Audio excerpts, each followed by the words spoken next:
Now we'll quickly get to look at the um, next abbreviation which we are trying to study here. And this is what is the CRP. So this is a C reactive protein. So what is the C reactive protein? And where do we basically apply the C reactive protein? So these are the different organs in the body. And of course, they release C reactive protein when there's issues. So there's a test you can do for C reactive protein.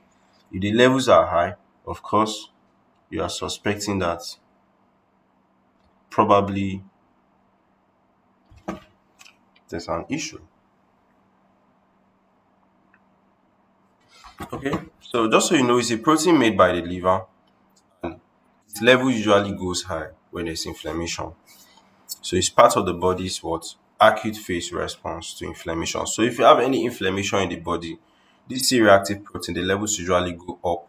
So it's what your body is trying to signal to the laboratory technician that okay, I have an inflammation.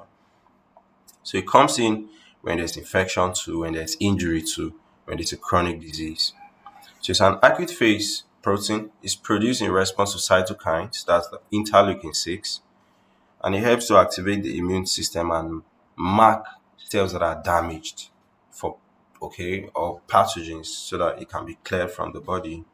You know, so this is it, CRP, and it's there. So clinical significance is it shows when there's inflammation, but it does not specify what is causing the inflammation. Do you understand? So you do see reactive protein, you know that there's inflammation. You now go to the next step, trying to know what caused the inflammation, right? So it's not a definitive test. So it can also show when there's all those bacterial infections and there's spread of bacteria in the body, that's sepsis. It can also show when there's chronic diseases. It can show when there's a heart disease, when there's damage to the heart muscles, those are the myoglobulins. Okay? Myocytes, okay?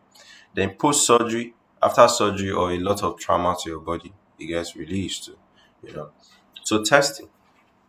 We do the standard C-reactive protein test. It dictates moderate to high levels.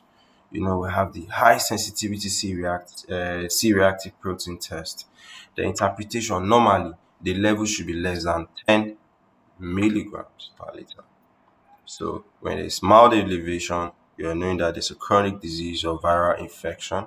When there's a high elevation, you know that there's a bacterial infection or something more serious like severe inflammation.